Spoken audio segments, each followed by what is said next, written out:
신약성경 마태복음 28장입니다. 마태복음 28장 1절부터 4절까지 한번 읽어보도록 하겠습니다. 자, 시작. 안식일이 다하여 가고 안식 후 첫날이 되려는 미명에 막달라 마리아와 다른 마리아가 무덤을 보려고 왔더니 큰 지진이 나며 주의 천사가 하늘로서 내려와 돌을 굴려내고 그 위에 앉았는데 그 형상이 번개 같고 그 옷은 눈같이 희건을 수직하던 자들이 저를 무서워하여 떨며 죽은 사람과 같이 되었더라. 아멘. 마태복음 28장 1절로 10절에 보면은 이 인류 역사상 그 유래를 찾아볼 수 없었던 아주 놀라운 사건에 대한 증거를 하고 있습니다. 여기 이제 세 가지 이야기가 등장을 하는데, 첫 번째는 이제 무덤 문이 열리고, 두 번째는 천사가 메시지를 전하게 됩니다. 그리고 세 번째는 부활의 주님을 만나게 되는 그런 장면들이 묘사가 되어 있는데, 돌아가신 예수님을 동굴 안에다 이렇게 안치를 해놨는데, 그 무덤 문이 열리게 됩니다. 이 무덤의 입구를 아주 큰 돌로 이렇게 막아놨는데, 무덤 입구를 막아두었던 이 큰 돌이 이 사람의 손으로 이렇게 움직인 게 아니라, 사람의 손으로가 아니라 하나님의 스페셜하신 하나님의 특별하신 방법으로 열리게 되었다. 이게 이제 성경의 메시지입니다. 그러니까 유대 지도자들에 의해서 임봉이 되었고, 미국에서도 보면 이 큰 트레일러 트럭들 있죠. 큰 차들 트럭에다가 이제 여러 가지 그런 물건들을 싣고서 대륙 횡단을 하게 되는데, LA에서 워싱턴까지 간다든가 아주 긴 거리, 먼 거리를 갈 때 아주 중요한 물건이 있으면 그 물건을 이렇게 트레일러 안에다 이렇게 집어넣어 놓고 바깥에 이렇게 자물쇠로 잠그고 거기 이제 임봉을 해요. 그래서 사인을 해가지고, 매니저가 사인을 해가지고 끈으로 묶어가지고, 그러면 이제 그쪽에 LA에서 출발한 게 워싱턴이나 뉴욕에 도착하게 되면은 거기 짐을 받는 사람이 그것을 보고서 그걸 풀면서 이게 이제 제대로 왔구나, 그걸 알 수 있게 되는 거죠. 여기 지금 성경에도 보면은 유대 지도자들에 의해서 무덤의 입구가 이제 임봉이 되었고 파수꾼들이 그걸 지키고 있었단 말이에요. 그러니까 예수님과 관련된 사람들은 아무도 거기에 손을 댈 수가 없는 그런 상황이었습니다. 자, 그런데 성경의 메시지는 그 문이 사람의 도움을 필요로 하지 않은 아주 특별한 하나님의 방법으로 쫙 하고 열려버렸다는 거죠. 무덤 문이 열렸다. 곧 이어서 이제 천사가 나타나서 소식을 전하는데, 천사가 나타나가지고 무덤을 찾아온 여자들에게 예수께서 말씀대로 살아나셨다, 이런 메시지를 전하게 됩니다. 자, 오늘 이 메시지 들으시는 분들 가운데서 요즘 세상에 무슨 천사가 있어, 아직까지 그러신 분들은 좀 더 성경에 친숙하셔야 되고 하나님의 음성에 좀 더 귀를 기울이셔야 됩니다. 성경에서 말하는 하나님이 우리들에게 전하는 메시지는 천사가 있다는 거예요. 우리 이 세상을 살아가는데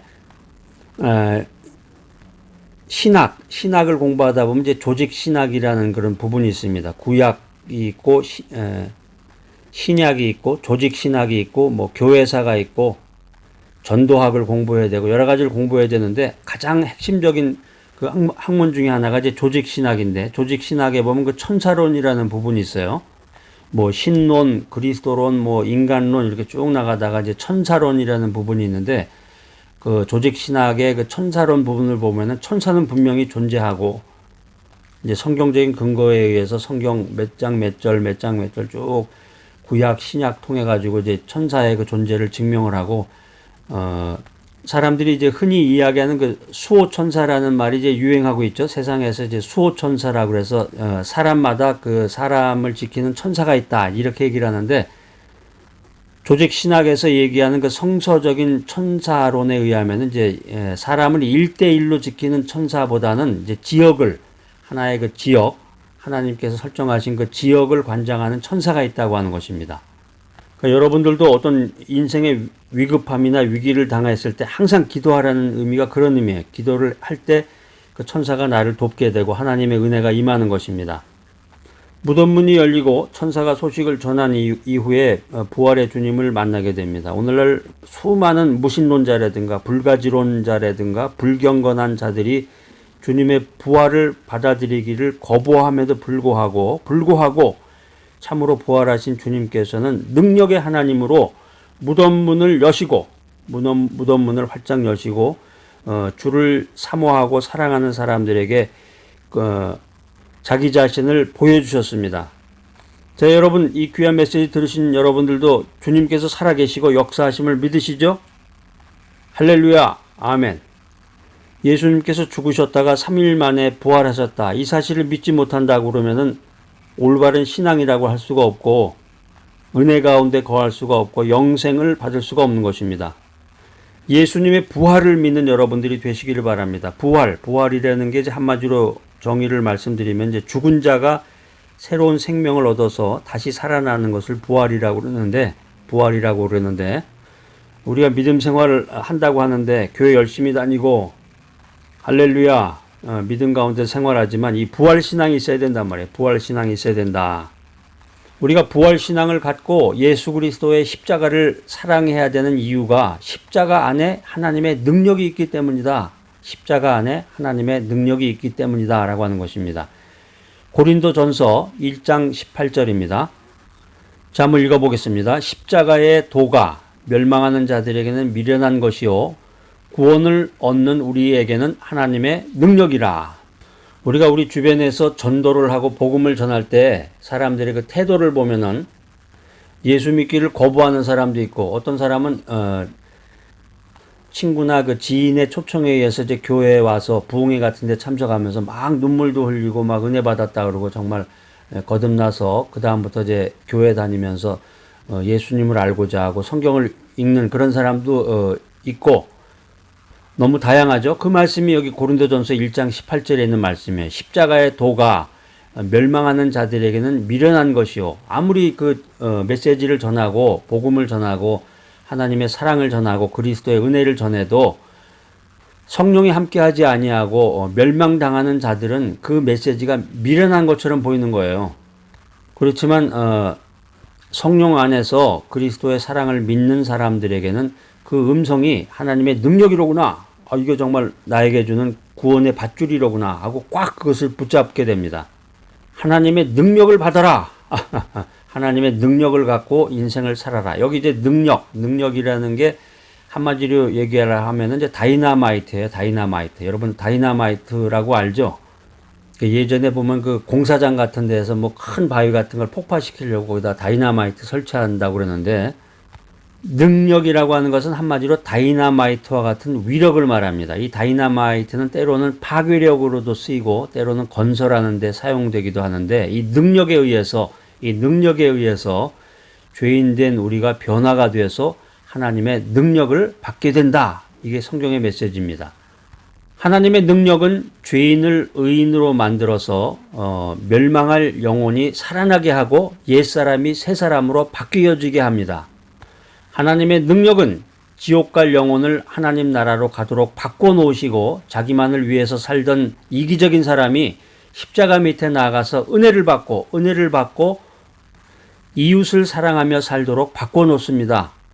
하나님의 능력은 지금까지 악을 따라 살던 사람을, 악한 마음을 갖고 살던 사람을 선한 일꾼으로 바꿔놓고 게으른 사람을 성실한 사람으로 바꿔놓고 불평불만하면서 인생을 살아가던 사람을 화평한 사람으로 바꿔놓는다. 이것이 바로 하나님의 능력이다. 하나님의 능력이다라고 하는 것입니다. 하나님의 능력을 받으라. 이렇게 십자가라는 것이 다양하게 인간에게 나를 변화시키는 능력이 있는 것이니 얼마나 이 십자가가 정말 대단하고 십자가를 자랑하게 되겠죠. 힘들고 어렵고 고난 가운데 있는 이 인생, 내 인생 앞으로 어떻게 될 건가. 오직 그리스도의 십자가만이 내 인생에 놀라운 변화를 가져올 수 있는 것입니다. 오직 그리스도의 십자가만이 내 인생에서 기적의 날을 만들어낼 수가 있는 것입니다. 요한복음 14장 6절 말씀 한번 읽어보겠습니다. 예수께서 가라사대 내가 곧 길이요 진리요 생명이니 나로 말미암지 않고는 아버지께로 올 자가 없느니라. 우리가 인생 살면서 내가 어느 길을 따라갈 것인가, 오른쪽으로 가는 길을 갈 것이냐, 왼쪽으로 길을 가야 될 것인지, 아니면 돌아가야 될 것인지. 그랬을 때 예수님이 말씀하십니다. 내가 곧 길이야. 나를 따라가라. 이 혼탁한 세상에 그냥 자고 나면은 그냥 가짜 뉴스도 나오고 여러 가지 그런 나를 혼란시키는 그런 소식들이 유언비어들이 돌아다니는 이 세상에서 내가 곧 진리다. 나를 믿어라. 인생 살아가면서 불안합니다. 이거 언제 죽을까? 죽을 때 고통이 심하지 않을까? 예수님께서 말씀하십니다. 내가 곧 생명이다. 주님을 믿을 때 올바른 길을 따라갈 수가 있고, 주님을 믿을 때 올바른 메시지, 진리의 메시지를 들을 수가 있고, 예수님을 믿을 때 생명을 얻을 수 있는 것입니다. 사랑하는 여러분, 십자가 밑에 나올 때만 영생의 축복이 약속되어 있습니다. 오늘 이 귀한 메시지 들으신 여러분들, 십자가 밑에 나와서, 십자가 밑으로 나와서 죄 용서함을 받고 의인의 반열에 서서 담대히 십자가를 전하고 십자가를 자랑하는 귀하고 복된 여러분 모두가 되시기를 간절히 기대합니다.